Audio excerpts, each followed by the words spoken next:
L'actualité à l'étranger ce soir, c'est aussi la Birmanie où un coup d'État militaire a eu lieu. Aung San Suu Kyi et Le 1er février 2021, les forces armées birmanes opèrent un coup d'État. Aung San Suu Kyi, figure de la démocratie birmane, et le président Win Myint sont arrêtés. La junte militaire reprend le pouvoir et met fin à une décennie de stabilité. Mais avant tout, revenons aux fondamentaux. c'est quoi la Birmanie? Bordée par l'océan Indien, la République de l'Union de Myanmar a pris son indépendance du Commonwealth en 1947. Un peu plus grand que la France, le pays possède d'importantes frontières avec la Chine et l'Inde. Côté politique, dès 1962, le chef de l'armée Ne Win fait un putsch. Un régime autoritaire est instauré, la Birmanie est sous junte militaire, elle s'isole. Il faut attendre 1988 pour que le pouvoir soit fragilisé. Des révoltes populaires éclatent, Ne Win quitte le pouvoir et les élections libres sont organisées. Les Birmans entrevoient un futur. Le peuple nomme Aung San Suu Kyi alors présidente de la Ligue nationale pour la démocratie, mais elle est finalement arrêtée, les élections sont annulées, la Birmanie fait marche arrière. Les choses changent en 2008. La junte rédige une nouvelle constitution, une condition pour organiser de nouvelles élections. Ils lâchent du lest mais verrouillent leur influence.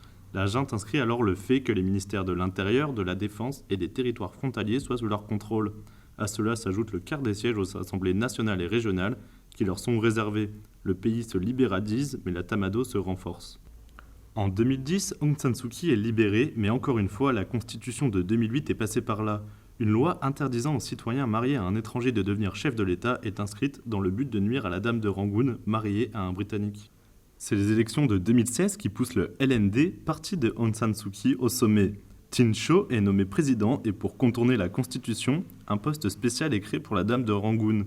Elle devient conseillère spéciale de l'État, une sorte de première ministre qui fait d'elle la dirigeante du pays. En 2018, Win Myint succède à Tin Sho au poste de président. Aung San Suu Kyi garde son influence et le tandem au pouvoir tente toujours de marginaliser l'influence de l'armée. En novembre 2020, les élections législatives se tiennent et le LND rassemble 82% des scrutins.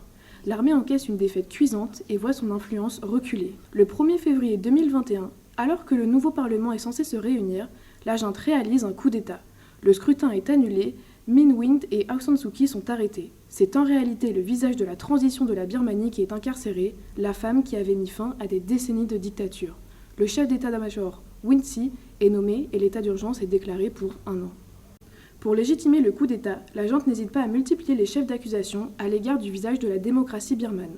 Parmi les 9 qui lui sont reprochés, on trouve de tout : corruption, vol de talkie-walkie, incitation aux troubles publics, méconnaissance des règles prises pour protéger de la Covid-19. Mais alors, que risque Aung San Suu Kyi ? En plus d'avoir été destituée et emprisonnée, la dame de Rangoon encourt jusqu'à plus de 100 ans d'emprisonnement. La semaine dernière, l'un des tribunaux de la junte rendait à huis clos le premier verdict du procès fleuve qui attend la prix Nobel de la paix. Jugée pour incitation à la sédition et infraction aux règles relatives à la protection du Covid-19, l'ancienne dirigeante a reçu une peine de 4 ans de prison. Une peine largement perçue par la communauté internationale comme un processus de délégitimisation de l'icône de la démocratie. À la suite d'un tollé de réactions, le tribunal de la junte a finalement ramené la peine à 2 ans de prison. Mais ce geste symbolise seulement la volonté du gouvernement militaire de se montrer magnanime. Et le peuple birman dans tout ça ? Ce putsch militaire et les arrestations massives sont fustigés par le peuple birman qui voyait en ces 10 dernières années l'espoir de vivre au sein d'un État démocratique. Dès le lendemain du coup d'État, le peuple est descendu massivement dans la rue pour protester contre ce nouveau régime. Le 2 février marque le début de plusieurs mois d'affrontements violents avec, d'un côté, l'armée et la police, de l'autre, les civils. En moins d'1 an, les affrontements ont fait plus de 1300 morts dus à la violente répression des manifestations. La journée du 27 mars 2021, où 91 civils laissent leur vie, est l'exemple même du violent refoulement de ces manifestations par la junte. Considérée comme la journée la plus sanglante depuis le début du coup d'État, les scènes observées sont d'une violence qu'on ne retrouve que sur le front. Le soir, dans un message diffusé à la télévision d'État, la junte appelle à cesser de participer au mouvement violent avec un message qui sonne comme une menace. Apprenez la leçon de ceux qui sont morts après avoir été touchés à la tête et dans le dos, ne mourrez pas en vain. Ce que la junte nomme mouvements violents sont pour la plupart des mouvements de désobéissance civile. Dès le lendemain de l'arrestation d'Aung San Suu Kyi, des contestations pacifiques se mettent en place.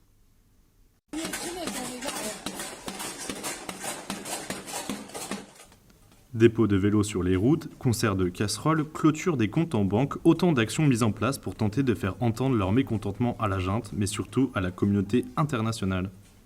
Symbole de cette lutte pacifique face à l'oppression, la pose adoptée par les manifestants lors de leur marche, 3 doigts en l'air en référence à la célèbre Katniss d'Hunger Games, symbole de la révolte contre l'oppression. Jeudi dernier, un mouvement de désobéissance civile s'organisait. Pour protester contre la sévérité des peines prononcées à l'encontre de The Lady, le peuple s'est plongé dans le silence le temps d'une journée.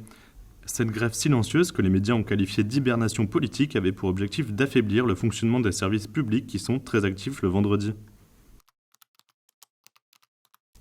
Comment est perçue la répression des manifestations à l'échelle internationale ? Le coup d'État et les exactions du nouveau gouvernement sont unanimement contestés. La France, l'Union européenne et même les Nations unies ont infligé des sanctions économiques à l'encontre des agents économiques de la junte. Ces sanctions n'ayant pas spécialement affaibli le gouvernement militaire, le monde entier reste spectateur de la fin de la démocratie birmane au travers des derniers médias indépendants du pays. Mais l'exercice devient un jeu difficile, car la presse fait aussi l'objet d'un étouffement autoritaire à tel point que Myanmar a été classé 140e place sur 180 du classement mondial de la liberté de la presse, les médias faisant eux aussi l'objet d'une forte répression de la part des autorités birmanes. Exemple même de cela, la volonté du collectif de photoreporters à l'origine du reportage Révolution de printemps de garder leur identité secrète lors de la reprise du prix Nikon lors du prix de Bayeux en octobre dernier. Les photographes, présents dans la salle au moment de la remise du prix, ne sont pas montés sur scène le récupérer par peur de se retrouver dans le viseur des putschistes. Autre symbole de la quasi-impossibilité pour les journalistes de s'exprimer librement à Myanmar, l'affaire Danny Fenster, journaliste américain et directeur en chef du média indépendant Frontières Myanmar. Il a été arrêté en mai dernier pour incitation à la dissidence du fait de la couverture médiatique par son journal de la violence des manifestations. Finalement relâché le 16 novembre dernier, à raison de l'intervention diplomatique des États-Unis, le journaliste dit avoir été arrêté et détenu arbitrairement et avait reçu une peine de 11 ans de prison. Cet événement n'est qu'un cas d'exception et n'est pas vraiment prometteur d'un signe d'apaisement de la part de la junte.